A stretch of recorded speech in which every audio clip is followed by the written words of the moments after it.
food safety post-COVID. So today's session is going to be recorded for internal purposes at SOFHT. So members that couldn't attend today can access this through our members page. So it will just be posted internally. So if anyone has any objections to that, please drop a note to the SOFHT office, and that'd be great. So thanks everyone for joining us. Today we've got three excellent guest speakers from NSF who will be exploring today's topic. I would like to first introduce Jackie Healing, who I think most people know. She's the Director of Consulting and Technical Services at NSF International. Jackie has over 30 years in technical leadership roles within the food industry and leads the global consulting and technical services area with key clients such as Walmart, McDonald's and PepsiCo.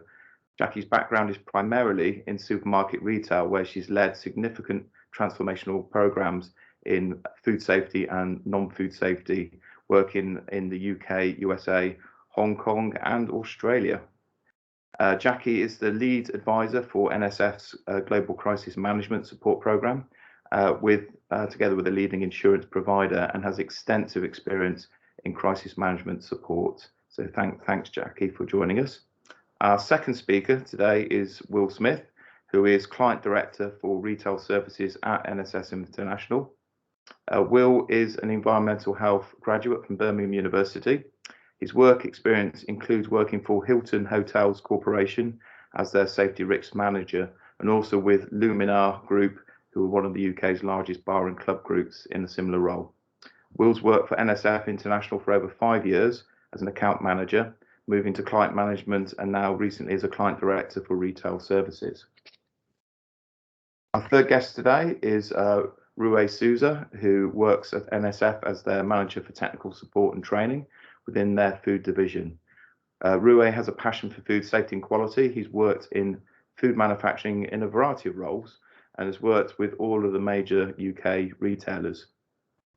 Some of his food categories he's covered include poultry, fried snacks and rice, grains and pulses. I think you can say we've got a good selection of experience today. So I'm looking forward to the presentation. There will be an opportunity at the end for questions and comments. Please, if you want to write anything into the chat column, I can gather those questions together for the end.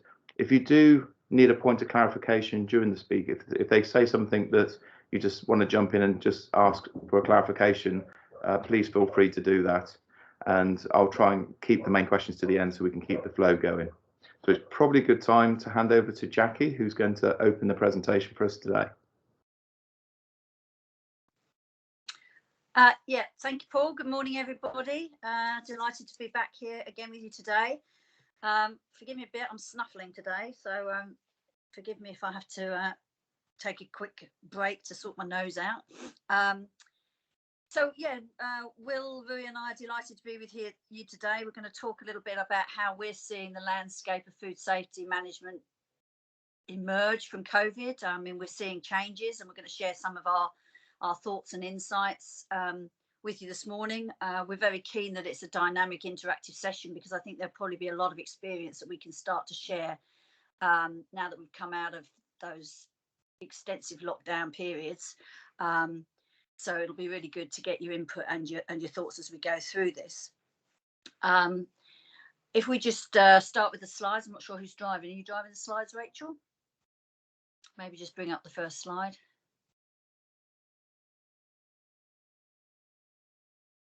Can't see anything yet. I can bring it up if you want, Jackie. Oh, yeah. Somebody at your end could drive it. I'll drive it, I'm afraid. Okay.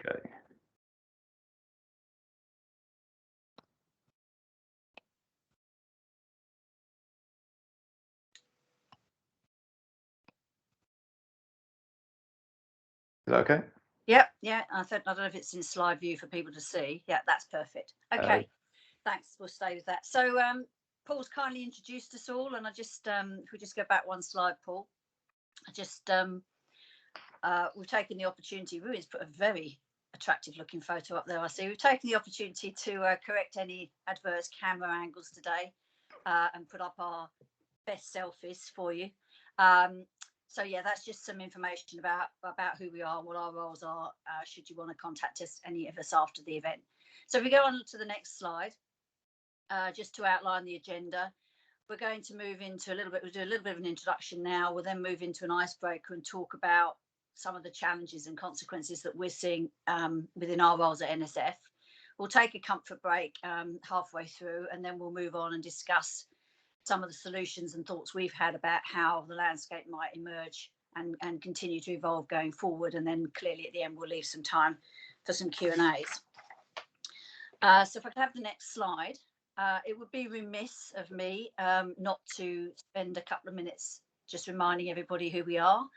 NSF is a global TIC industry member, as you know, providing a full range of inspection, testing, advisory services, certification and consulting services, farm to fork, globally.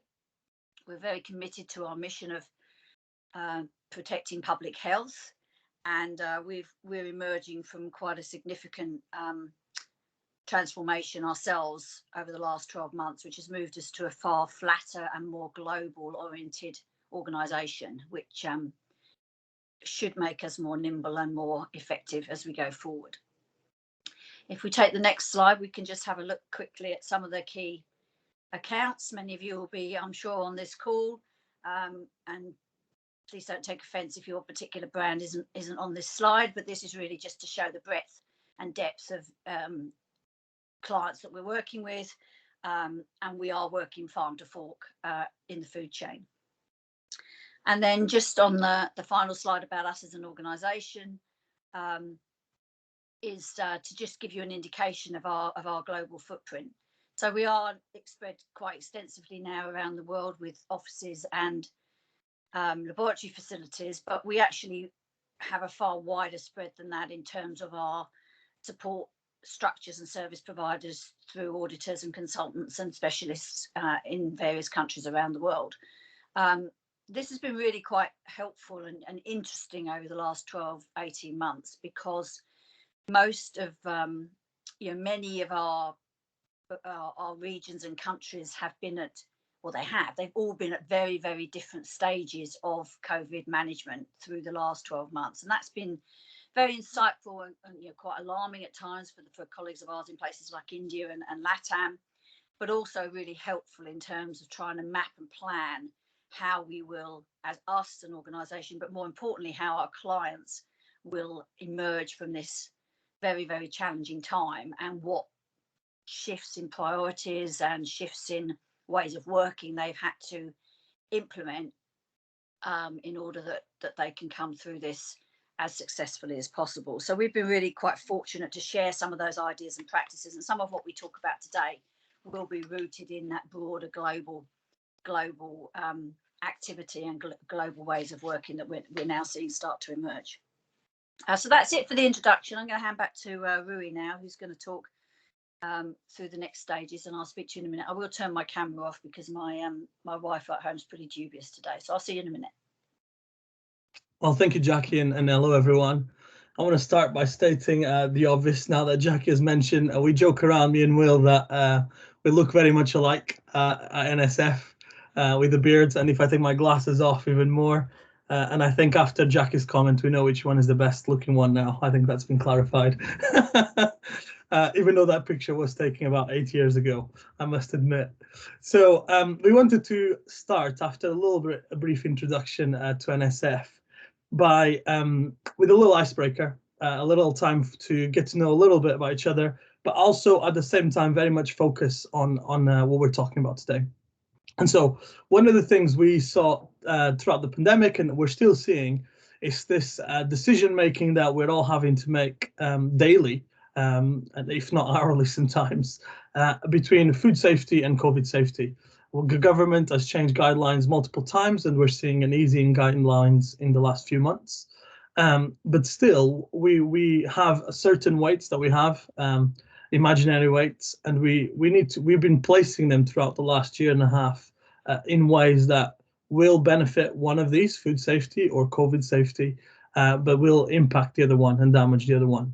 So what we wanted to do as an icebreaker, and I'll start, is we're going to give you about a minute. There'll be about a minute of silence for you to think, and we were going to ask you to think about decisions that you know or that you made yourself. If you don't want to share a decision that you made, just share a decision that businesses are making and that you know about, where you're putting your decision is benefiting food safety and impacting COVID safety, or vice versa.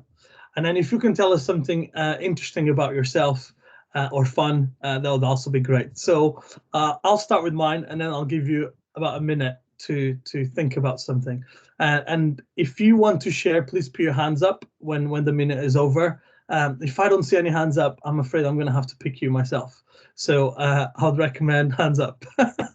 So two of the decisions I thought of, just to give you a few examples, is, for example, throughout the pandemic, we saw reducing of audits. So we saw a lot of audit companies, including, for example, BRC, etc., gave an extension to the different sites in the audit, and then audited 6 months to a year later. And that decision, obviously, from applying it to this game, it is a COVID safety decision. So we're not bringing an external person to the site. So in theory, we're not going to bring COVID to the site from that person. And at the same time, we're protecting the auditor. So COVID safety wise, it makes perfect sense. Now, food safety wise, some would challenge that this audits, these inspections that we've put in place throughout the years to ensure and to support sites with their food safety, because they're not happening as regularly. Then the sites are not being supported with their food safety and are not being verified. And so it's affecting food safety negatively. So that's one example. The other example, and this is showing a little bit of my background in meat productions. If you've ever been into a meat production site, you will know that they require a significant amount of people on the line, especially when you're talking about butchers and things like that. And they have very little social distancing. They're very close together. So COVID hit, and the site decides that in order to maintain effectiveness and continue to produce to supply the nation, they will not apply the social distancing rule and continue to have the butchers right next to each other. And so that's a decision that obviously, from a food safety point of view, it's good because we're not reducing the number of butchers, which means that we'll potentially continue eliminating all the intrinsic foreign bodies, all the bones that the meat will have, and will not pass through the supply chain. On the other hand, because we're not following social distancing, this is a COVID risk. If one of those butchers potentially catches COVID and doesn't show any symptoms, potentially the whole line can be contaminated and then spread to the factory. And we've seen cases of that throughout the last year and a half. So this is two examples of how a decision that we have to do day to day in our industry can really affect and put emphasis in either food safety or COVID safety. So I'll give you a minute now just to think about, 50 seconds to a minute. And then if you could put your hands up and could tell us your experiences. Oh, my fun fact, I forgot about that. Fun fact. Well, I won't tell you a fun fact, but I'll tell you an interesting fact about me. So I volunteer for my church, and every year I organize a camp for 12 to 18-year-old boys to go to a campsite, obviously, and do all sorts of fun activities. This last year we had 70. So we've done one into 2021. We had 70 boys in this case joining camp, which was fantastic, but absolutely nuts. But the good news is that only one of them broke a bone. Normally there's 2 or 3 throughout the games that end up injured, but only one of them this year.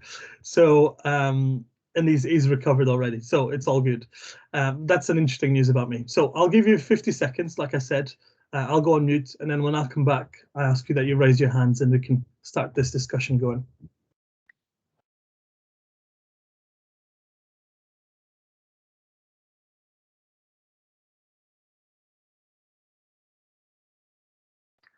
Rue, because I'm driving the presentation, I can't see the chat column, so you'll have to bear with me on that one. So if you can keep an eye on the chat, that'd be great. No problem. Thank you. I'll keep 2 eyes, Paul. I have one, Rui. If you want to keep this going while others are thinking of something else to say, so Absolutely. those of you that know me well know that I hate silence. So I thought that I'd fill it by giving my 2 pence here. So good morning, everybody.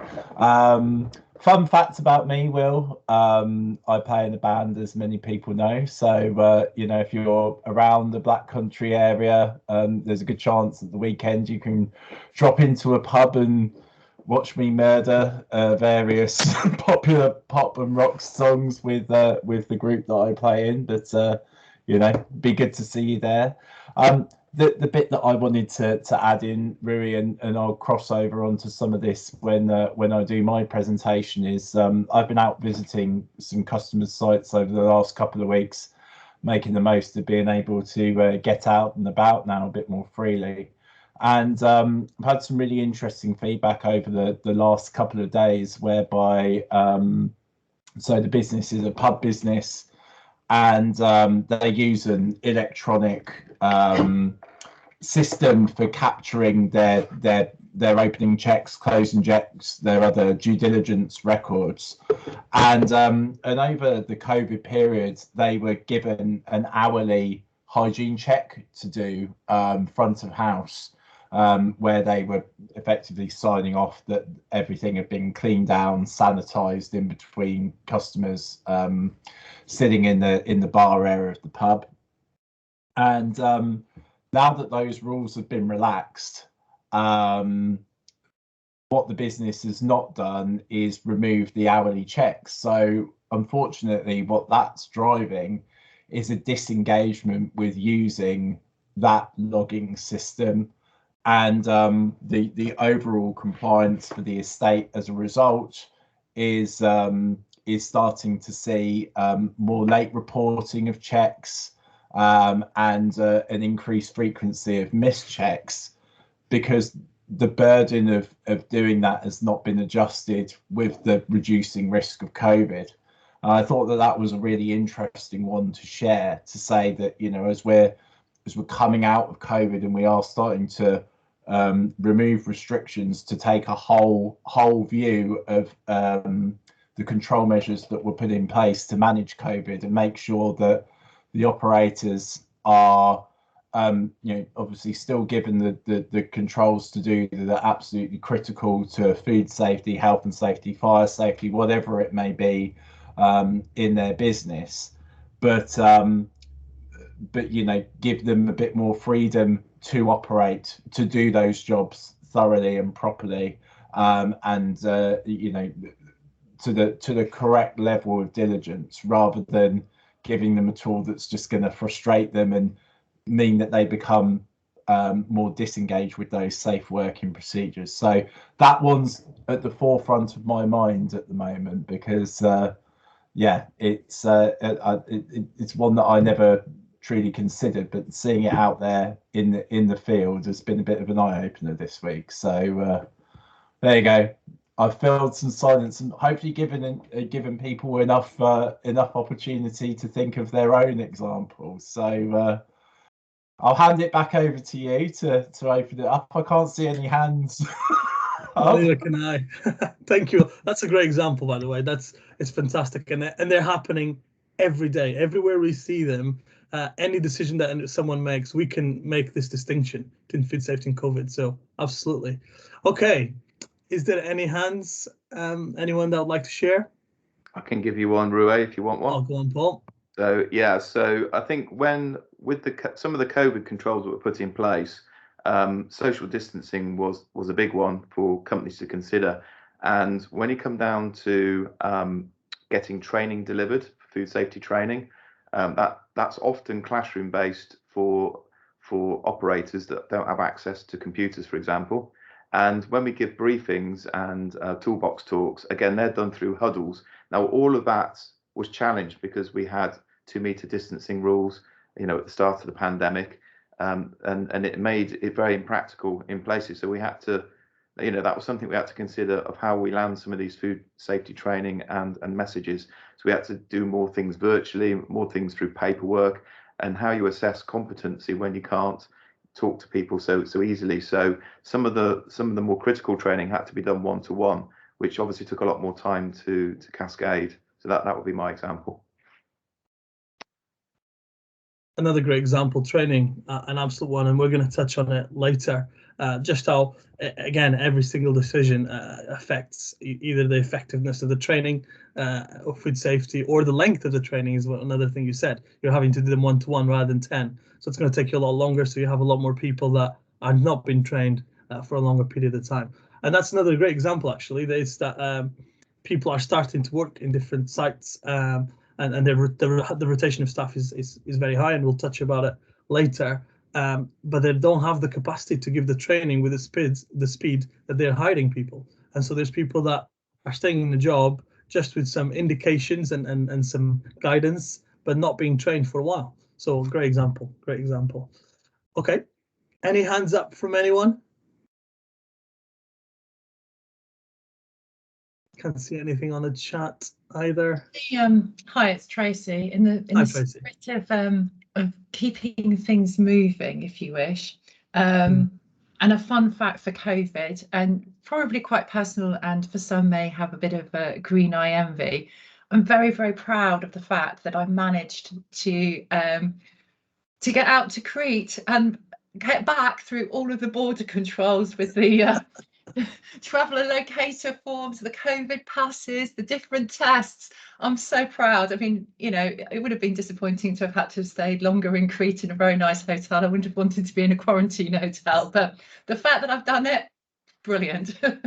That's awesome. That is just, you should give training on that, because there's people throughout the world trying to do that for a long time now. That's great, Tracy. Thank you. Let's move on. Really, yeah. I think. Yeah. I think we've got a quiet bunch this morning. So we gave a few examples, and thank you for that as well, Tracy. Really appreciate it. But the purpose of this, again, to get us thinking, to get us talking, but also to understand that this is very much real. This is a day-to-day issue. This is day-to-day decision making that everyone is having to make. And all of these decisions, including, and we're going to go through this, government decisions that they're making that will impact either food safety or COVID. So some of the world challenges that we identified are the following. So shortage of labor, lack of availability in product throughout the food chain, drivers, pickers, processors, and fuel, drop in levels of training, increasing costs, substitutions and alterations to formulations and menus, shelf life challenges, livestock welfare concerns, risk of fraud, drop in quality standards, and loss of transparency and trust. And so we're not going to talk about every single one of these today, but we're going to address quite a few of them. And then we're going to speak about later on, like Jackie alluded to some of our, I guess, solutions or suggestions of how the industry will have to move forward. And I'll now pass the time back to Will. Thank you very much. So obviously I exist down the bottom end of the food production chain, you know, in the work that I do here at NSF. So I deal with restaurant partners, pubs, places that provide food direct to the consumer. But what's been the most standout feature of COVID is that it has affected everyone. No one industry has been untouched by COVID within the food production chain, and a chain is only as strong as its weakest link. So if you have issues with staffing, if you have issues with supply further up that chain, all it's going to do is pass those problems further down it as well.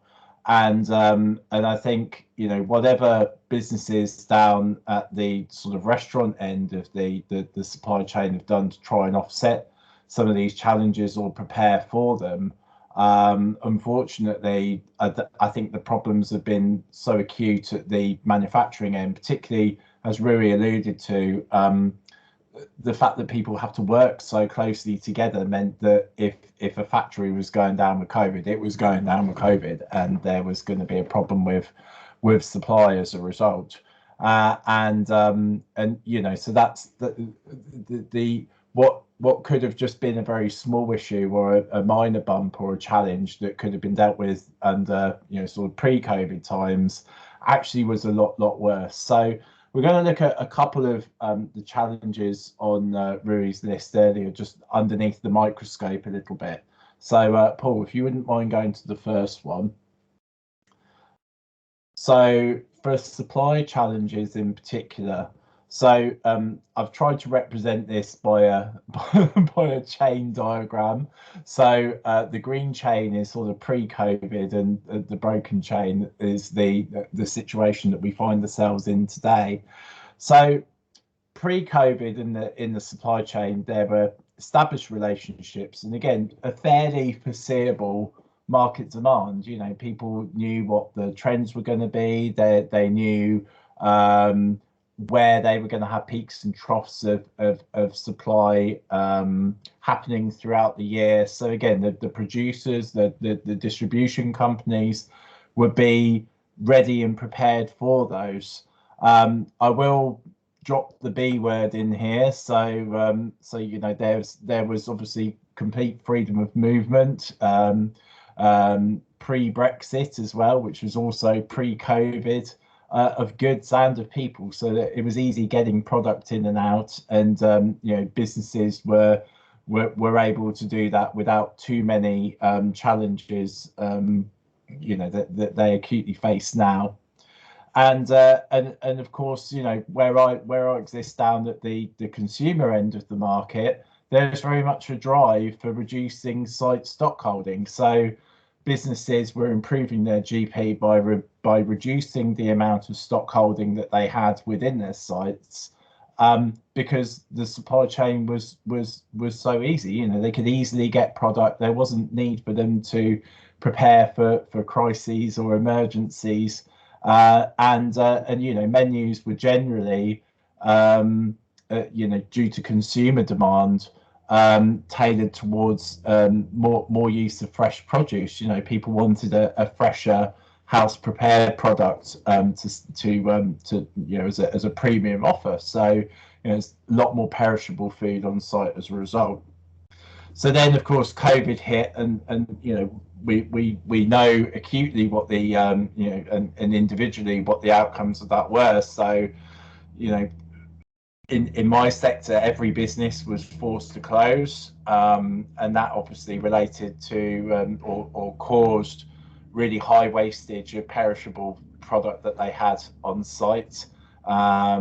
It also led to redistribution, as we had a staggered opening of sites. So places that had stock holding in one area were then transferring it to other sites, and sites were also forced to adapt their food safety management systems in ways that they previously may have advised against, with regards to home freezing and protecting their investment of you know, particularly protein that they purchased to see them through the next few months.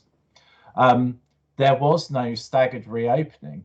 The doors opened for everyone at the same time, and people were given days to prepare for that opening, because the guidance was not freely available, and the government was playing it very safe and secure by not giving any formal commitment to dates. They were, you know, if you remember the slogan, they were driven by data, not dates. So you know, that meant that everyone coming back online at the same time quite often was all looking for the same thing at the same time, and it just wasn't available. It's well documented, the disruption that's happened at the supply chain side in terms of availability of drivers, etc., and also availability of product. You know, product being held up at borders, and then more acutely, we've seen the fuel crisis that's happened, and there have been many occasions throughout COVID of panic buying in general, which has again cause huge disruption in terms of menu availability, etc. So what's the situation that we find ourselves in? And you know, we're seeing this day in, day out as we go out and visit clients' premises at the moment. So seeing a huge amount of emergency purchasing still going out, still going on, which is not only a huge allergen risk, but also it's a big quality issue as well, particularly where businesses are having a bespoke product that they're then substituting by something that they can get from a supermarket. A lot of sites are on reduced or crash menus due to the fact that they just can't get the supply to some of their sites. And you know, I've heard anecdotally through some of my contacts that, you know, that's obviously affecting their bottom line, and working on these reduced or crash menus is not driving the GP that that they'll need to keep those businesses afloat. You know, if this is going to be a long-term solution, then they're going to need to evaluate their footprint if that's how it needs to be. We're seeing a lot of short-dated products, so and expired food and high wastage within sites, because the demand for product is up and down, and it's starting to affect, you know, starting to deliver loss of business for them as well. You know, consumers will go where the product that they want is available, and if it's not available on the site, then they'll vote with their feet and go to a competitor. So very, very distinct challenges in the supply chain. Paul, if you could go on to the next slide as well. So the other one that's kind of widely documented is staffing challenges. So we've gone from a pre-COVID existence of having really experienced, invested multinational teams. So, you know, people that have been with businesses for a long time, the business has invested in them, given them training and development opportunities to put them on a management career or a supervisory career. They know what to do, how to do it, and how to do it well.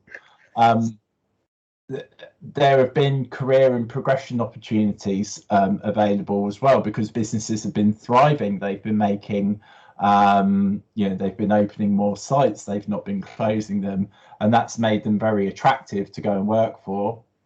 And then, and also, you've probably heard anecdotally through newspapers, etc. And I know there's quite a number of hospitality colleagues here on the on the call.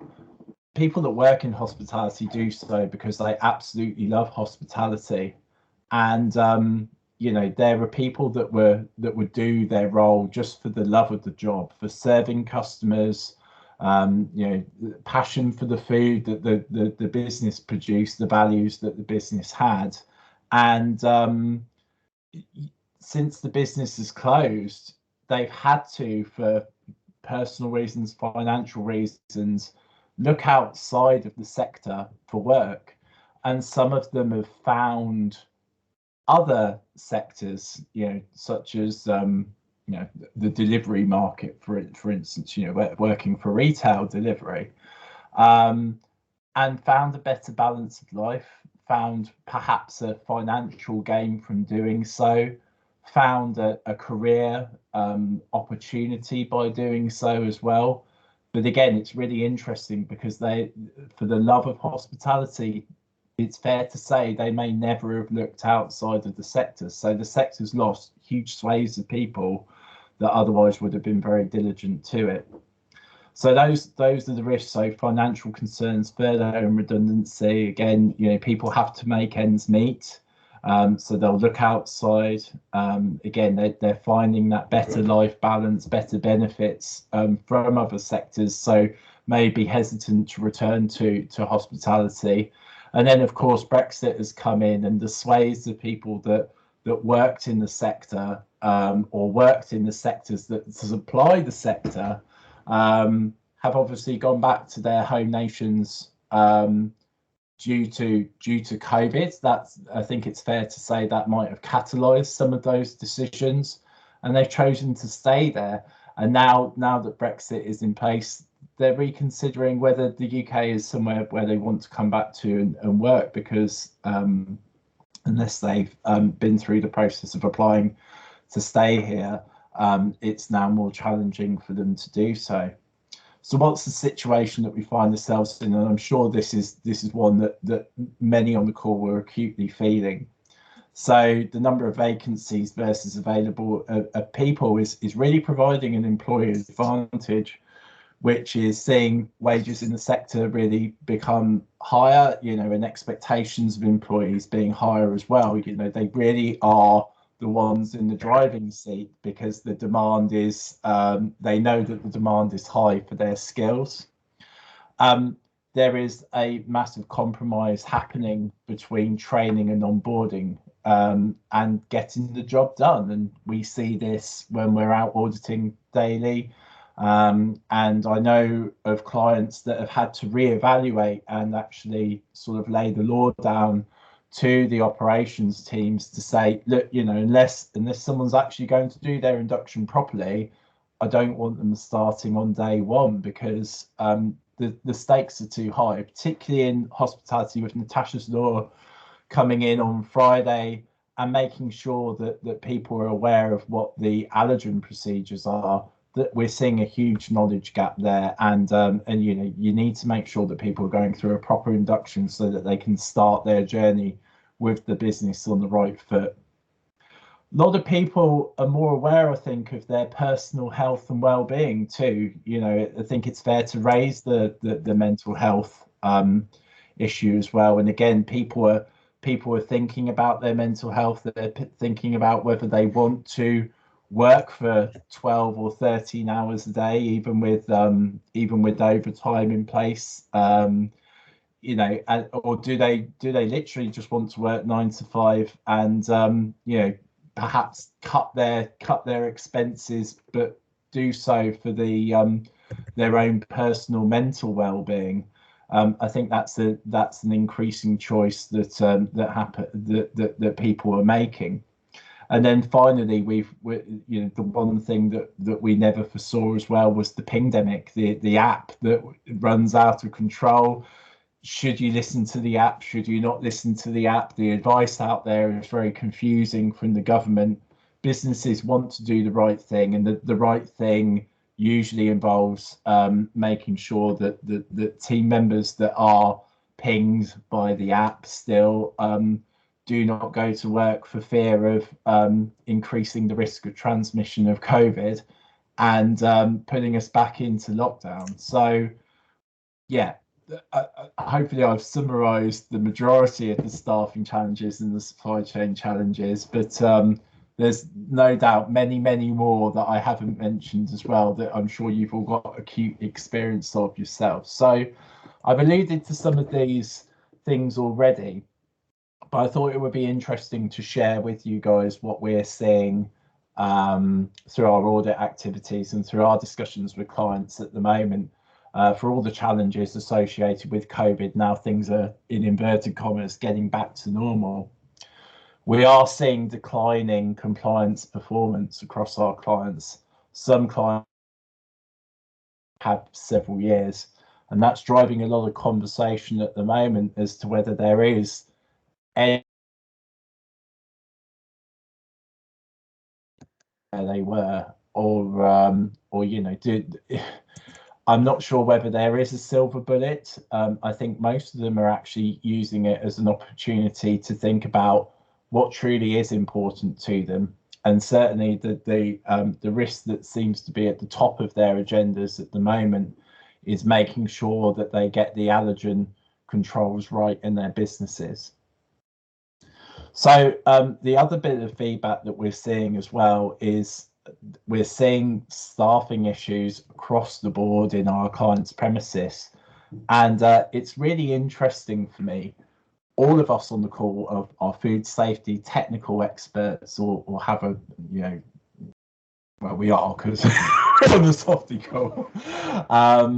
And what we will say to people is, food safety is the responsibility of everybody within a business. And it's been very interesting for me to hear on some of the surgery calls. So we do some post-audit aftercare for some of our retail customers where they had a failed result. And some of the feedback that I've heard on the calls that I've sat in on has been where there's been no kitchen manager in place because there's an open vacancy.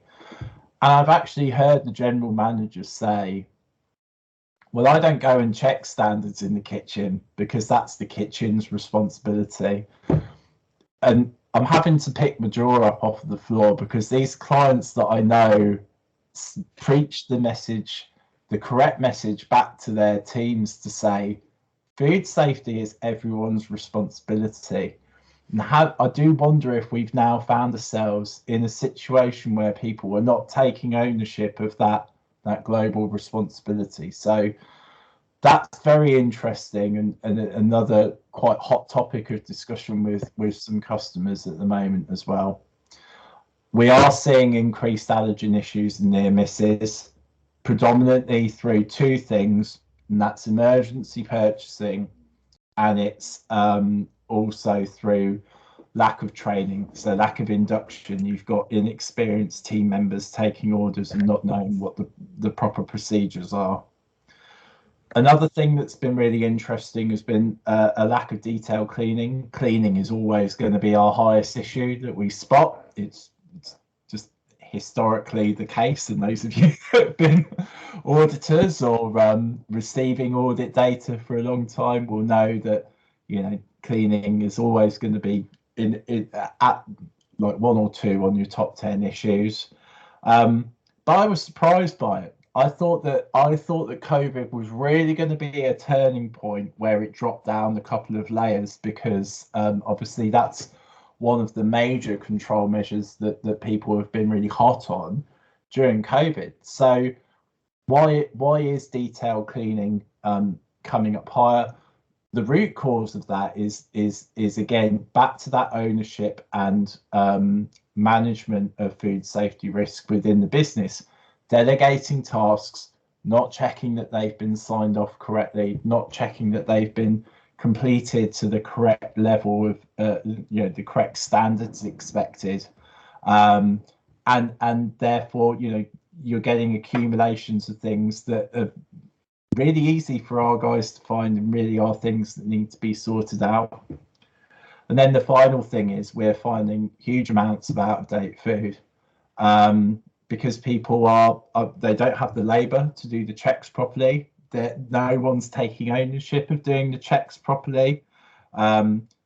People haven't necessarily had the best induction or working under supervision when it comes to labeling of product, etc.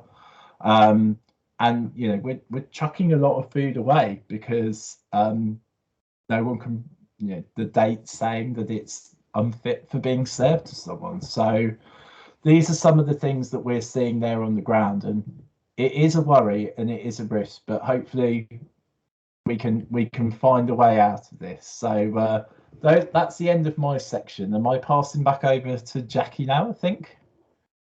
Yep, thank you, Will. No worries, thanks. Thanks, Will. So Will's talked a lot about some of the operational challenges that he's seeing on the ground, particularly in the hospitality side of things. And I want to talk about a slightly, I guess, a softer element of what I'm seeing post-COVID. And that's the whole issue around relationships through the supply chain and particularly trust. So if we can go to the next slide, Paul. As people have pointed out, I'm extremely old. I've been doing this for over 30 years now. And there have been periods in that time where the food industry's trust locally in the UK and globally has collapsed, situations like BSE and more recently probably horse meat. But as we went into the pandemic back in 2019, the food industry's trust credentials was actually quite high. But I found anecdotally, and I've actually have found a little bit of research to back that up, that says that in fact the trust between consumers and the industry has really collapsed over the last 12 to 18 months. And in fact, the food industry has done worse than many other industries. And it's fallen back, to well below what it was in pre-pandemic times. I don't think we're really sure why that is, but certainly this is a cause for concern, because if you don't have trust through the chain between ourselves and our suppliers, or perhaps ourselves and our colleagues, or ourselves and then our consumers, that has a very, very real potential commercial impact that we're going to have to deal with, on top of all the other challenges that we've already discussed. So if we go to the next slide, I can share some insights of what I've seen, and I'm talking more about the manufacturing end of the chain now, because my experience is primarily was in the supply chain as opposed to the hospitality end. And we've for a long time worked with a model similar to this. This is one of them, where we talk about the sort of generation of institutional food safety that might exist in organisations, from the sort of very poor level down at generation 1 up to the very mature level of generation 5. And what we're seeing when we go into the supply chain now is that slipping back from a generation 5 or 4 to a generation 3, and in some instances, unfortunately, even down to a generation 2, but certainly a slipping back to a generation 3 type of quality system.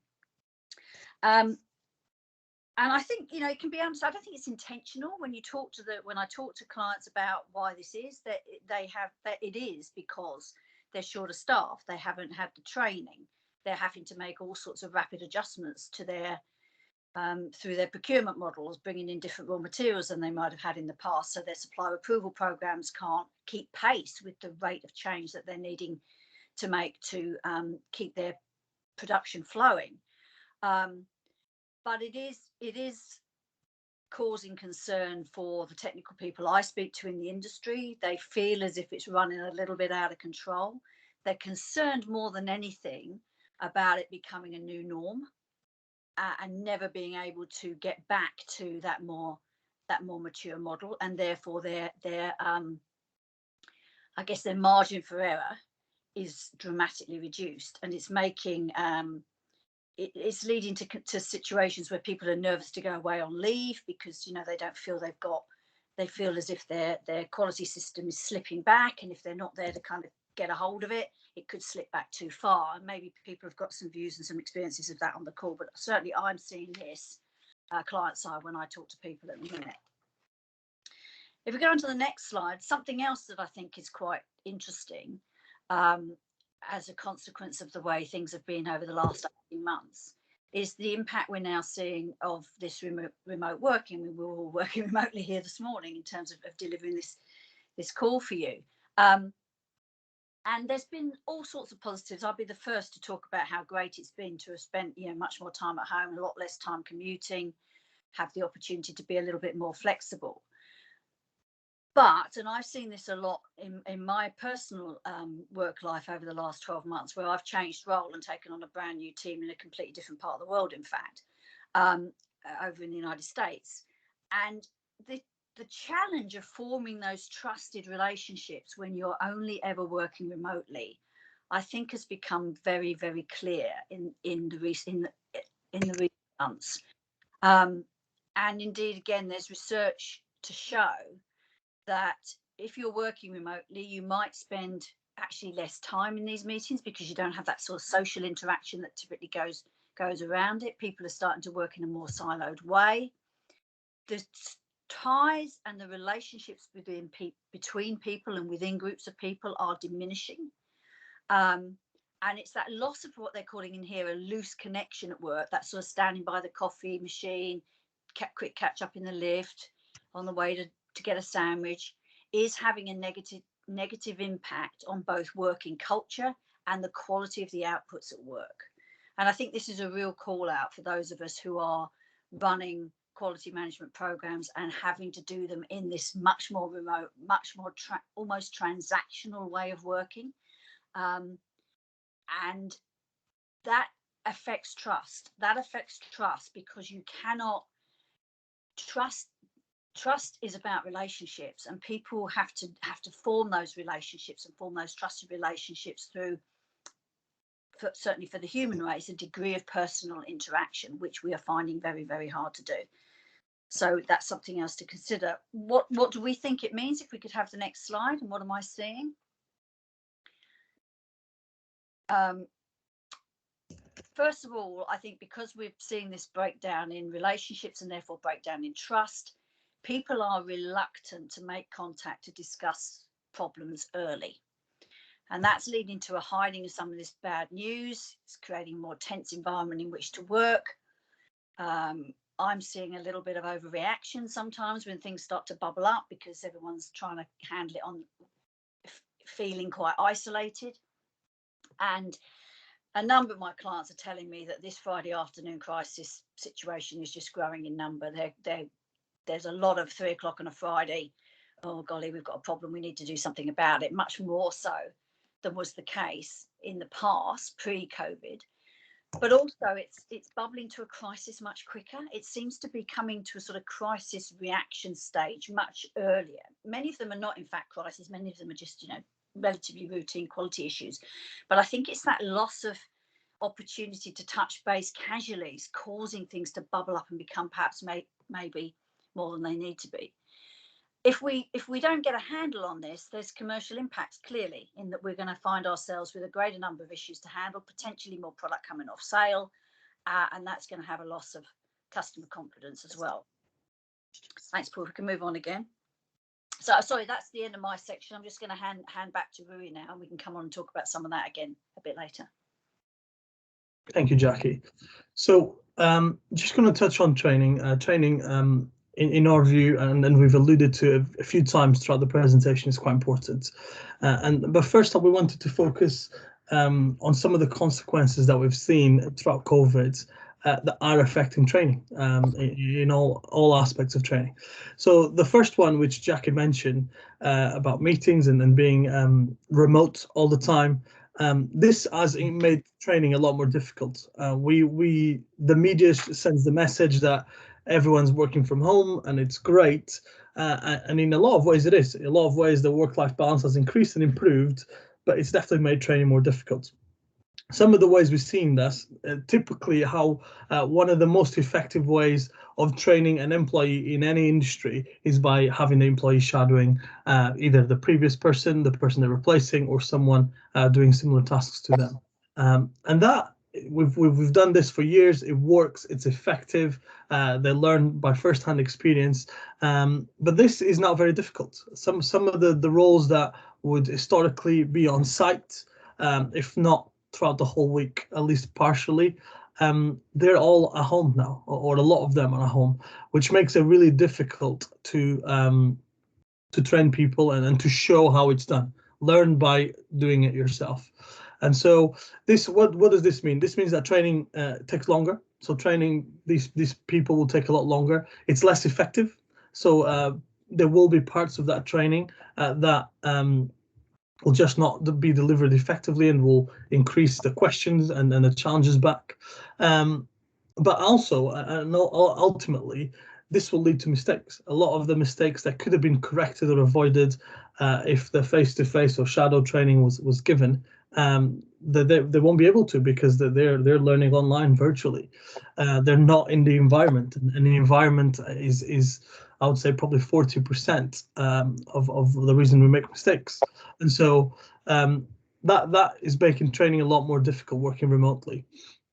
Also, as Paul alluded in his example as well, just the simple classroom training that we've had for years, whether that is an induction when you start and you're able to train 10 people effectively, 5 to 10 people effectively, that's been significantly reduced throughout all the industries. And again, making this training, making the effectiveness, all the things I mentioned more difficult. And then when we talk about training, if we look at it slightly different, we are being trained every day, right? Every time we go to work, and we have both a line manager or employees that work for us, we are continuously receiving training from our line manager and should be continually giving training to our employees. Every interaction we have is an opportunity to show encouragement, but also to give training. And you have all of a sudden, and this was all of a sudden, this wasn't, oh guys, in 3 years, prepare now, in 3 years, you're going to have to work more remotely. So you need to learn the techniques of communicating remotely, managing remotely. That hasn't happened. In March last year, all of a sudden, a lot of people stopped working, but a lot of people all of a sudden just started having to manage and be managed remotely. And so that causes a lot of challenge. We all think we should know by now, and we all think managing is managing, but the reality is it's not. It's not. Managing someone that you don't bump to them every 20 minutes on the workplace. Managing someone that to speak to them, you need to on Teams or Zoom, you need to create a meeting and you need to chase them, you need to ping them, whatever you need to do, rather than just walk to their desk, is very different. And also, we don't benefit. Although technology is incredible, and I'm ever so grateful for the fact that we have the technology that we have, you don't get the same reaction, or you can't read people as well when you're doing it remotely. And so a lot of the body language that you'd normally get, and we all know that body language is so important in communication, that is lost when we're communicating remotely. So that type of training that before happened day to day, most of the interactions will have an opportunity to train, do it this way, we've done this in the past, that story, that's been reduced significantly throughout all the industry. And then again, I don't want to use the B word, similar to Will, but it has impacted. So we need to mention it because of Brexit. We've lost a lot of migrant workers, and we're seeing that across the industry. The transport is a clear example of that, where a lot of workers went. But focusing on the training side, and this is what I like. No, we didn't just lose workers; we lose trained, skilled workers. And that just increases the impact by about 10%. So these people that left the UK had been invested on, had been training, and some of them had years of experience in the industry, and they're gone. And so what does that mean? Obviously, that training hopefully hasn't been in vain. Hopefully they are using it, whatever they went to. But the other impact of it is that those people were routinely used to train new staff. So those skilled butchers or lorry drivers, whatever it is that they left, they were training other people historically. And I mean, I come from manufacturing, as I mentioned, and I would say that there was about 50-50 split between UK nationals and Europeans from in the industry providing training. And so not only we lost the skill, we lost the power, the manpower, but we lost those people that could train. And so we're trying to fill two gaps here. We're trying to fill the gap of training people, but also the gap of trainers. And so this is another way that COVID has impacted training. The other one, and I have my next slide, we're not going to go there yet, will show that and the drastic impact, or the drastic how drastic this happened during COVID, is the lack of investment. So during COVID, we've known that businesses have shut, businesses have lost loads of revenue, or some of the businesses did, some of them worked the other way. Certainly in manufacturing, some businesses were able to continue to supply well, but overall, generally, the businesses lost revenue. And when a business lose revenue, and any good managing director or financial director would tell you that they need to, their objective is to continue to provide their product, but to do so in a financial stable way. And so they had to look for that money elsewhere. The money that they lost, they didn't just lose it. They had to look for it elsewhere. Not only that, because of the government schemes, which in the UK, and I've been looking across Europe and the world, what the government has provided in a response to COVID. I personally feel, at least, that in the UK, the government has financially tried to support businesses and individuals. If I look back to my home country in Portugal, none of those supports are there, and other countries in Europe the same. So, but what I'm saying is those supports, those loans that the government gave, those will have to be paid back. That wasn't a free gift. And so businesses, again, are not only having to account for the loss of revenue that happened immediately, but they're having to account for the loss of revenue that will still happen for the next 5 to 10 years. And so this means that they have less funds to spend. And one of the things that we've been seeing is that training, it's one of the first to get cut, the training budget. Training is sorry, is there anyone speaking? No, okay, fine. Training is very effective. I'm all for training. I've seen many positive results from having effective continuous training in the workplace, and we see all the advantages of it. But there are training is also almost an invisible benefit to companies, because we can't. When we train someone, we know that the likelihood of them making a mistake is high because they've been trained, but that is very difficult to measure. And so what does that mean? That companies sometimes think that they can cut training, they can encourage management to give guidance and provide some sort of training, but get away from the professional training. And we've certainly seen that because of the uncertainty, because of the economic crisis, because of all of these results of COVID. That is generally, in the last year and a half, there's been a lack of investment in training, which is now coming back. I would say probably in the last 6 months. And I've actually seen some statistics that alluded to that as well. That training is now slowly coming back, and companies are realizing, actually, we've opened up, we're getting new staff, we need to train them. We're having a lot of issues. An interesting analysis that I did as well, I went to the FSA website a few weeks ago to have a look at the number of recalls or withdrawals or food alerts. That's what the FSA calls them. That happened in the last 3 years. And it was interesting that throughout COVID, there was less, not significantly less, but slightly less cases that happened in 2020 and 2021. And I thought, oh, isn't that interesting? Until I started thinking a bit more and realized, actually, there was a lot less businesses open during that time. So the fact that there's only a slight decrease in those cases shows that actually there probably was an increase, because there were a lot of businesses that were closed, there was a lot of businesses that were shut. So that's an interesting fact. If we can move to the next slide, just to show clearly this last lack of turnover in the UK. This is UK market data from the Office of National Statistics, and from February till April 20, when that first lockdown started, when I guess the world started recognizing the impact of COVID and the presence of COVID.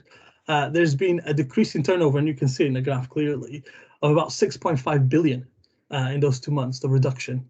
And so this is highly impactful. A lot of businesses closed, of course, because of COVID lockdown. And so the turnover just stopped. And you can see that it took a few months to start to recover in the summer, when, again, summer 2020, you all remember that there was an easing of restrictions.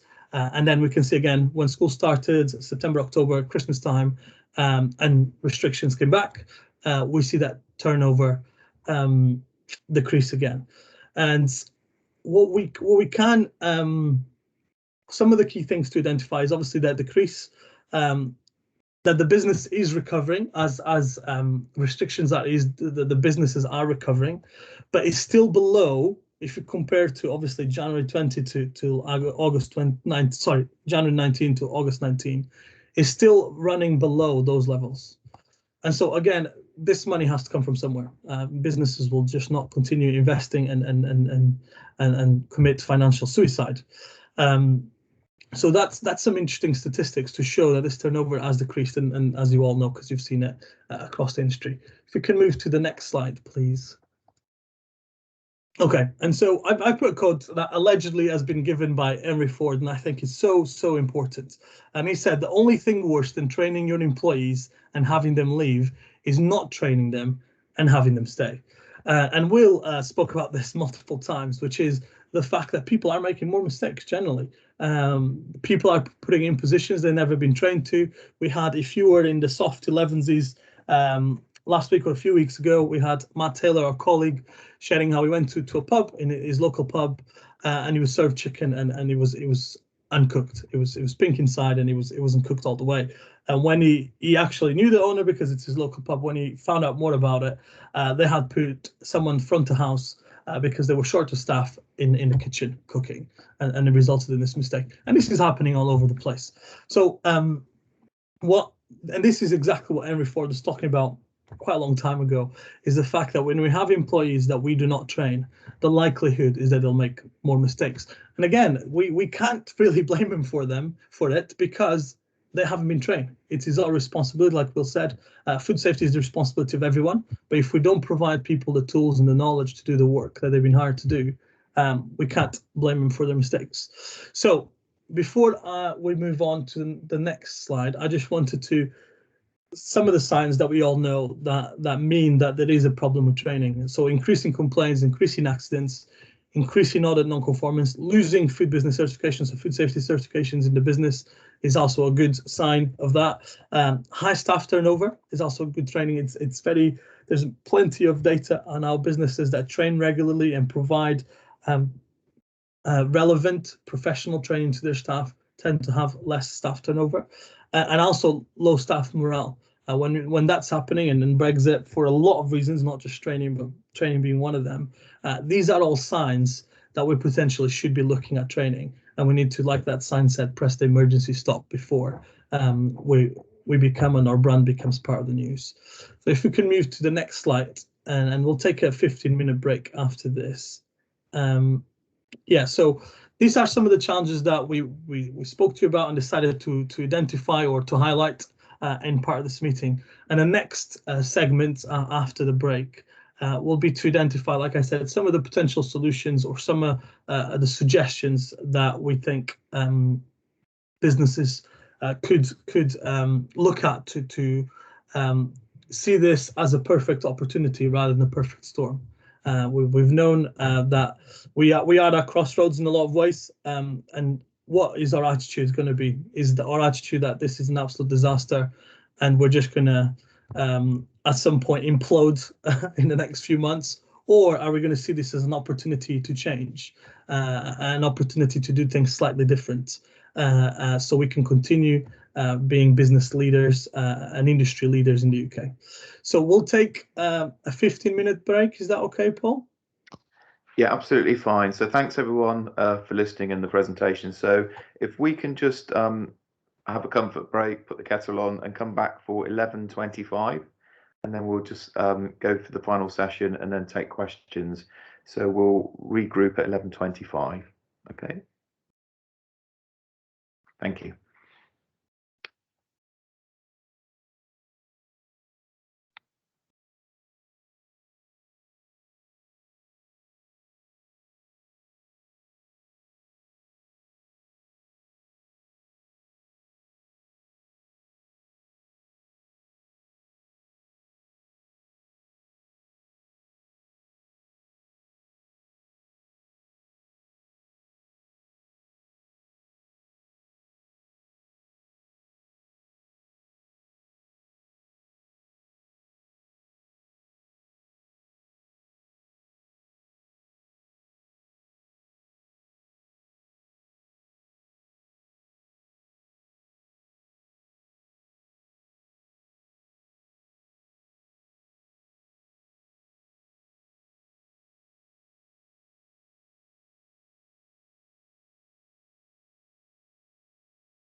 Oh, Will, can you hear me okay?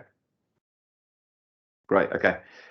So hopefully everyone's back. And again, it feels a bit weird. Normally we would have tea and coffee on the side that people can go and have and talk to, but we haven't had that benefit today. So hopefully everyone's back. Are you seeing the screen, Will? If you can just let me know. Okay, let me. Yes, we got it. Thanks, Paul. Brilliant. Let me just go back on full screen for everyone. Oh, that's the wrong button. There we go. So I'll hand it back to you, Will. Thanks very much. Apologies, guys. I'm opening up the next bit. I need to dash off to a bingo hall in Derby in a minute for a meeting with a client. So without, hopefully everyone's had a nice rest for a few minutes and you're coming back refreshed. Hopefully you've reflected on some of the challenges and opportunities that myself and my colleagues have presented to you in the first half of this session. Now we move into the more positive aspects of it, which is, what can be done? What should we do to try and fix some of the challenges that COVID has brought to food safety? So this is my slide and some things that unfortunately I'm going to have to leave you on and not join you for the Q&A. But again, if you want to discuss anything further around these, drop me an email, wsmith@nsf.org. We run a few things here from NSF as well that you might want to be a part of as well, which we have socialised in form of SOFHT sessions as well. So, more than happy to have a discussion with anyone outside of this forum. It's my challenge that I have to go. But look, here's my 2 pence for the things that people should do to try and address the skills gap that's out there, because that's really, from the issues that I was raising previously, the main problem at the consumer, the restaurant end of hospitality with regards to this. So there's more jobs out there than there are people to fill them, right? That's the situation that we fill in, and it's only going to open itself up to people taking advantage of that, particularly with some of the salaries and packages that are on offer at the moment, because people are desperate for good people. And Rui made an excellent point to say that you shouldn't settle for just anyone to go and do that. You need, when someone has critical responsibility for food safety within a site, you need to make sure that they're up to the challenge, or that you have a plan in place to help them meet that challenge as well. So don't assume prior knowledge. Don't just go for the people that are available because you're desperate to fill the spaces. Do take the time to check those references and technical qualifications. It's really, really important. Make sure that critical risks are addressed. If you do have to balance between onboarding people and getting the job done, and there's only a finite of time available to train people up, focus on the things that are going to have the highest critical impact and make them a prerequisite of that first day or shift. So basically you can't start serving food until you had your allergen training, for instance. The workforce is still very much a millennial generation now. I'm using the M word. I've used the M word and the B word today, so I'm the one that's done it. And remember, millennials take the information in a very different way to other generations. So it needs to be short, sharp, and to the point. It's probably better in these situations to tell people what you need to do and the why, but not too much of the why. There's no need to know necessarily the life cycle of a particular bacterial strain, when the why is actually, we don't want pathogens in food because they make people ill. This is what you need to do to produce safe food. That's going to be delivering the same message and keep high engagement and allow you to do things a bit quicker. Check understanding. So many times you see people say, oh, well, they passed the test. Well, I passed my driving test years ago. That doesn't mean that I'm a great driver. so you know, you need to take time out to make sure that new people that you're onboarding, you listen to them, you observe them, you make sure that they are actually delivering what you've invested in them, in terms of an upskill as well. You know, don't just settle on the fact that they pass the assessment at the end of that piece of induction to say that they know everything that they need to know, and that's now embedded into their habitual practices at work. If you're bringing management on board, make sure that their roles and responsibilities, well, actually not just management, anyone in the business, make sure that the roles and responsibilities are absolutely clear before day one. You don't want to bring anyone on board and allowing them to assume what they're responsible for and what they're not. Tell them very clearly where the expectations lie as to what roles and responsibilities they have within the workplace. Again, touching back on the previous message that I gave before, we will all be the first to say on this call that food safety is the responsibility of everyone. So make that clear on day one. And finally, if you've gone to all that trouble to invest in making sure that you can fill some of the vacancies that you might have within your operation, let the people know that you've brought on board that there's a future for them there. Continue to invest in them. It may not be immediately, but let them know what opportunities are available for them within the workplace, how you're going to develop them, how you're going to make sure that they are the best at doing their job, and that you know, give them a reason to stay with you rather than you having to find a replacement immediately.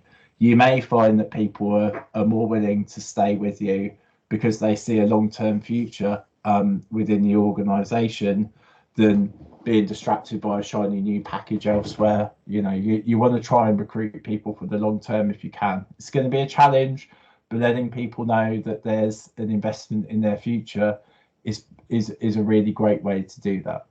So that's my 2 pence on addressing the skills gap. Thank you. Thank you very much for having me this morning. I'll pass back over to my colleagues for the next slides in the presentation. I'll see you all soon. Well, big thank you, Will, Thank for you. the time and the presentation. So big thanks. No worries. Catch up with you soon, I'm sure. Bye. Cheers. Bye. Thanks, Will. Okay, so it's back to me. So well, look, we've shared a lot of ideas around things that we're seeing as challenging, and you know, Will's just alluded to all sorts of judgments that are going to have to be made, particularly in the skills gap space. And there are a lot of other areas that I think if you're in a technical role, well, anywhere in the chain at the minute, you're having to grapple with on an almost daily, if not hourly basis. For me, the one big thing I've been saying to people over the last 4, 5, 6 weeks, when this has really started to come to a bit of a head, is we just need to try to be pragmatic here. You know, the most important thing post-COVID for the food industry is to keep trading, actually, because if we don't keep trading, we don't feed the nation, we don't fulfill our responsibilities. A key responsibility of any pandemic situation is to keep the nation fed and healthy. And we're going to have to be pretty pragmatic about how we do this in the coming weeks and months, in my view. So if we go on to the next slide, the one thing I would really say to make sure you've got in place is your crisis management response. This is not the time to let your practices for handling an issue disappear into the cupboard, gather dust, and what probably more importantly, having talked what we have talked about in terms of turnover and staff changes, make sure the team you need to do the work are around you and are trained. That might not mean necessarily classroom training, but make sure your crisis response practices are up to speed, because my expectation, and certainly what I'm anecdotally seeing already, is that there are going to be more of these crisis meetings held in industry over the coming weeks and months than we've seen for quite some time. So what are some key things to do? Obviously, make sure in the event of any of these challenges that you're facing, whether it's a change of supply, whether it's a decision around an allergen status and making it public, whether it's it's an onboarding check for a new supplier, you know, whatever it is, try to get the facts and the right people around you to help you make the judgment. Clearly, you're going to be under time pressure, but take what time that you can. to make the most sound judgment that you can. Use sound science. You know, this has been the government's mantra for the last 2 years. Use the science, use sound facts as best as you can, and actually have faith in your own convictions.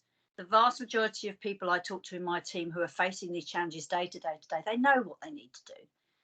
You know, I kind of go back to the would I eat it test. You know, do you honestly think someone is going to, if you move to an unapproved supply of raw meat for your restaurant, is actually going to kill anybody? Probably not. It's produced in the UK or it's produced in the EU. It's going to meet regulatory standards, but you don't want to be bringing in a substitute compound ingredient or a substitute complex product with all sorts of allergen and other changes in it unless you've done the full rigor around making sure those allergens are being declared. And it is allergens I think we are most concerned about at the moment. I think there's a bit about here about being prepared to not conform. And by that, I mean to have an increased number of non-conformances in your business. Now, I'm sure the standardizers and the audit companies are all going to balk at this, but I think this is the reality. I think we are going to have to see, in some instances, a higher number of non-conformances in the minor and maybe even the major status over the coming weeks and months while we do the adaptation we need to do to keep trading. You know, if you've got a quality system that requires all new suppliers to be subject to some sort of audit pre-engagement, you're probably just not going to be able to do that at the moment, which does mean you'll have a non-conformance against your quality system. Does it mean you're not going to be safe? Probably not. There are other things that can be done. Prerequisite, you know, pre-onboarding questionnaires are a good example, perhaps a remote audit of some sort. We haven't been auditing suppliers physically on the ground for over a year anyway. So I think you're going to have to be prepared to do that, but you're going to have to make the right kind of judgment call. And as I say, have the courage of your own convictions. I think it's really important, though, that if we're going to take these informed decisions, these informed risks to the brands that we represent and that we protect in the roles that we do, it needs to be time bound. You need to be very, very specific with your businesses that we can make this exception. It is an exception. We document it as an exception, but it has to be time bound. You know, I might make a judgment to not have my car serviced for another 5,000 miles. It's a calculated risk that I would take, but I wouldn't leave it for 20,000 miles, you know, because the brakes will fail, something will go wrong. And it's those kinds of judgments that you're going to have the confidence, I think, to make, many of you out there in the industry today. And my last point is to be transparent with your customers. And if we just go on to the next slide, I'm just going to leave you with an example here, and I suppose a bit of a question before we go into the chat. We're working with a client, we're working with a number of clients who've got challenges in their contingency. They're having to make contingency purchases to keep trading. So they may be allowing a local buy of certain things that they're then selling in their restaurants. Clearly, that's going to compromise the allergen status, particularly if they're formulated products. So the question, and the organisation has taken the decision to remove the allergen information from their website. So they're not guaranteeing allergens up on the website. They're taking the information down and they've put up a disclaimer. My question is, and my question was, and the decision has been made, but is it enough to just take it down off of the website, or should you overtly and openly be saying to every customer that comes in your restaurant that the allergen status of your products can no longer be guaranteed? Because if you've been dining in that restaurant for the last 2 years and you're a lactose intolerant person and you've always bought your chicken nuggets in there or your whatever meal it might be, and it's never contained dairy up until now, are you going to ask suddenly, does it contain dairy? Or are you going to assume that what you're buying today is the same as you bought 1 month, 2 months, 3 months, 6 months ago? I'd argue, as a consumer, you're going to assume its status is as it has always been. You're not going to have gone back onto the website before you go back into that restaurant. So I think in those situations, if those decisions are being made, whether it's in a manufacturing environment, a hospitality environment, there is an onus and a question that needs to be asked about, are we being sufficiently transparent and honest with customers about the change of status here? Now, there will be all sorts of corporate affairs and public relations and marketing people who don't want you to do that. But I would argue that it's not enough in this instance to be compliant with the law, i.e. our website is clear. I think you have to you have to be overly informing of your customer. And I was caught out with this very badly in a supermarket chain that I worked for. When we went to a new formulation, we put new and improved recipe on the front of the pack. We had on the back of the pack all the right allergen declarations, but that new improved recipe now contained an allergen that hadn't been in there before. And we had a very serious public relations and health issue on our hands. Resulted in a public recall, resulted actually in the product being delisted. So whilst we were compliant legally with what we did, we had not done the right thing by the consumer in that case. And I think you've got to just try to make sure you've got that lens on this as well as we go through this really tumultuous time of very rapid change with our quality systems around us kind of being at least compromised. In some instances, somebody said to me the other day, I feel as if the whole thing's just collapsing. We do have a duty of care, but we also have a responsibility to help our companies to trade. It's very easy to stop product being on sale. If you're a technical person, the trick in my view is to keep it on sale. And with that, I will hand back to Paul and we can move on to some questions and chat. Thank you very much, Jackie. Thank you. So let me just open up the chat column. So any questions? So I think we've had a very thought-provoking and very well pulled together presentation. So again, big thanks to Jackie, Rue and Will for that. So any immediate questions that anyone wants to raise? Or even reinforcing statements? It would be good to hear of other experiences if people have had are having some experiences. I mean, obviously you need to maintain a bit of anonymity, I'd imagine, but it would be good to hear if the sorts of things we're seeing is being shared by those on the call, and it is a sort of common sense. And also maybe what, if anything, we might be able to do through the SOFHT organisation to help support people as they're going through what I think is going to be a pretty challenging time now. I think while people are thinking their questions, I think let me just raise a missed opportunity for some people. So during lockdown, I mean, most people have had 18 months to 2 years of not being able to travel to their supply base or attend meetings. So travel budgets have been, not being used. So, in certain businesses, including our own, we've had opportunity to spend that money on maybe some of the backlog of training that needed to do. So, we try to use that time. We had more time available and, more budget available. And we decided to use that on training.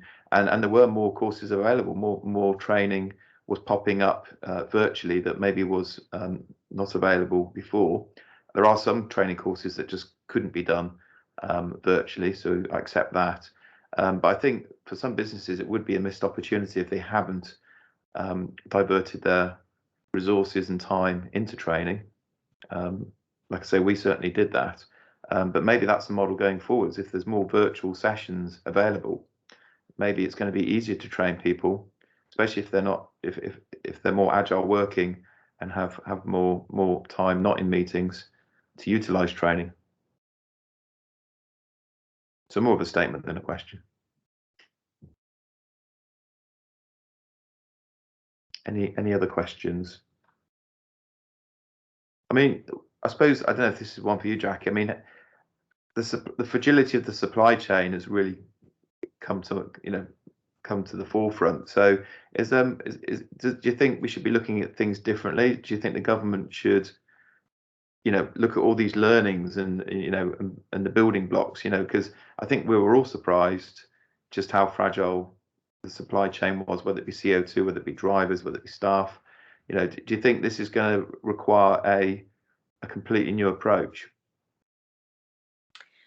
Yeah, I do. I don't think it's the government's responsibility to sort it out particularly. I think individual manufacturers were going to have to, and people along the chain are going to have to revisit the other side of this and determine whether the just-in-time consolidated supply model is now right for them in the future, because a great many organisations are unable to source materials currently, are having to make rapid contingency decisions. I mean, we've got restaurants that we know of who are allowing restaurant managers to go down to the local supermarket and buy the product that they're going to sell on to the customer. Your cost controls must be collapsed. That's just not sustainable. Your cost controls have got to be collapsing, never mind your food safety risks, never mind your consistency of your brand offering. I mean, the whole thing is a disaster. That's the behaviour of a small standalone pub or restaurant doing that, not a major branded quick service restaurant with 600-700 outlets in the country. So yeah, I mean, what it has shown is that the chain, whilst incredibly efficient and optimized, is incredibly vulnerable in the event of a global pandemic.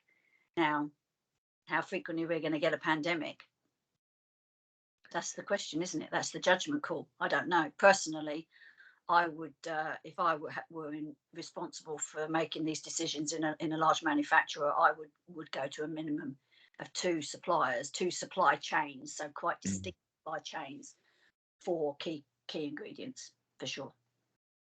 And if that means you have to absorb a little bit of different costs or have some sort of different stock holding, I think you'd have to do that.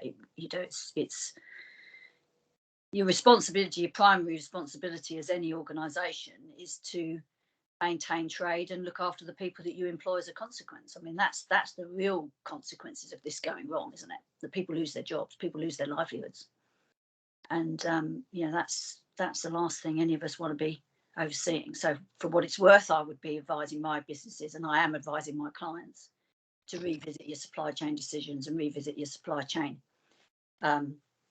options so that you don't get yourself into this situation again. Thank you. And Rue, one for you.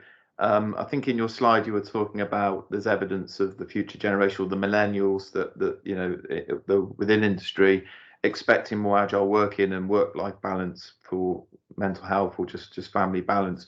And I'm seeing that. I think most people on the call are seeing that. So is there a risk, a real risk, that this could lead to either staff leaving the business because the lifestyle expectation now isn't met, or do we need to look at management making adjustments to the work pattern balanced against the impact of food safety? And because obviously we all have to maintain food safety, but with these growing expectations, I mean, is it a case that we have to relook at the rules within businesses of how we run businesses? Because we can't have everyone working from home, and you're not going to have the boots on the ground to. So there seems to be a dynamic there that you mentioned, that of risk versus expectation. Yeah.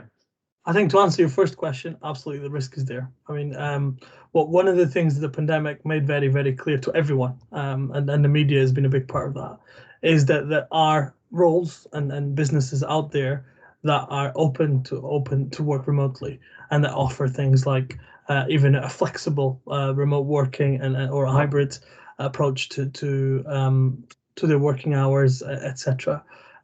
So absolutely, the risk is there. I think especially in the younger generation that is just going into the industry, or has been in the industry for 5 years to 10 years, that it will be quite attractive. I think for the more seasoned generations and workers that have been doing this for 20, 30 years, this is the expectation. I mean, me and Jackie spoke multiple times now. Where we come from, the expectation is if the phone rings on a Saturday at 11 o'clock, we will answer, because that's what we've done for so long. That's perhaps not the expectation for the younger generations. And so having businesses that are agile in both their recruitment, their working hours, their perks, and just their management styles will absolutely have an impact. Now, as a business manager, and there's quite a few, or directors, or anyone that manages people in an industry or a business, we are supposed to be experts at risk management, right? So we need to pick a situation like this and just assess the risk. What is the right balance of flexibility that I give to my employees without affecting, like Jackie mentioned, the key core aspects of food safety, or the key core aspects of good working practices. And this is what we need to find. I mean, to give an example, in food manufacturing, obviously, it's very much you need to be there. So a QA needs to be on the line to check certain things. But is it the case of the manager actually offering rotations that are parts of the responsibility that the QA could do and does from an office? And so there is a lot of paper checking and trail checking and a lot of email answering. And so is there some flexibility that they can put that work can be done from home? And then when they're required to be on the shop floor, they're on the shop floor. And this is what we need to think differently. There's also, and I found this because meat manufacturing is my main background. So I spent a few years in meat, and there is a little bit of stigma because the industry, a lot of meat manufacturers have been family-owned businesses historically that then grow too big or are still family-owned businesses. And there are a lot of businesses, not just in that category, but a lot of others, that it's not a case that it's not possible. It's a case it's never been done, right?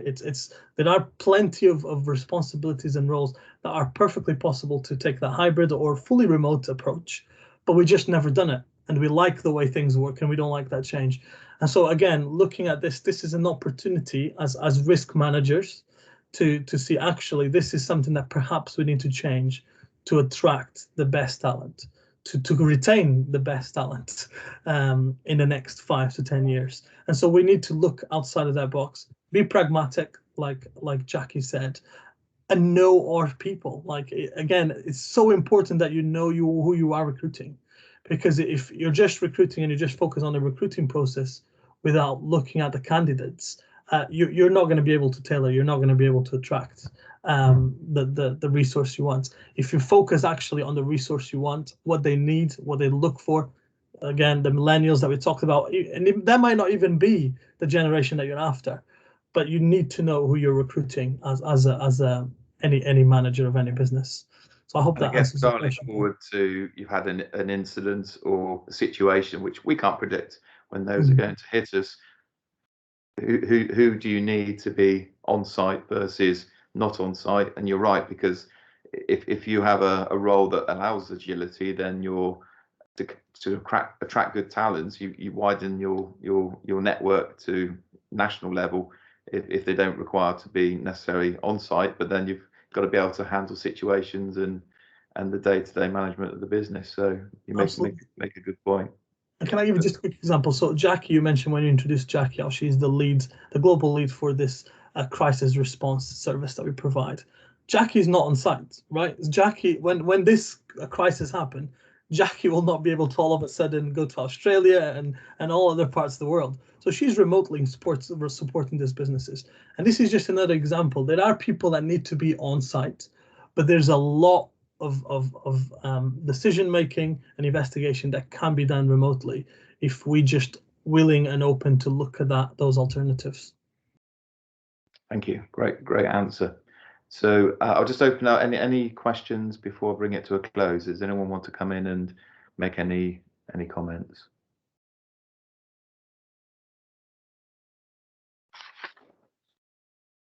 Okay, so I think that probably says that was a very good presentation. We've answered everyone's questions. I think that's a success. So I think the speakers today have given us a lot to think about.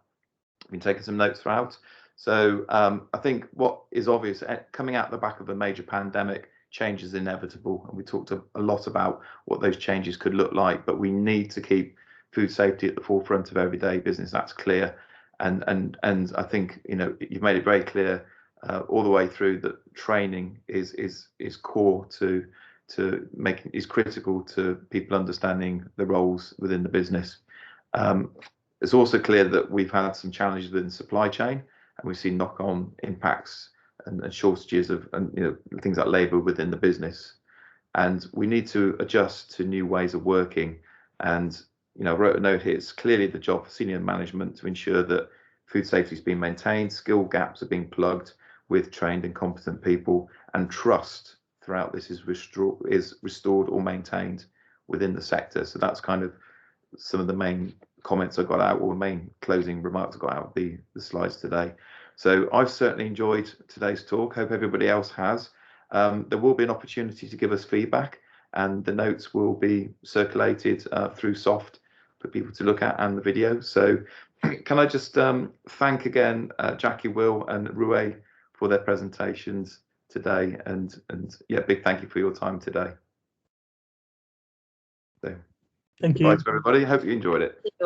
Okay, thanks a lot. Bye.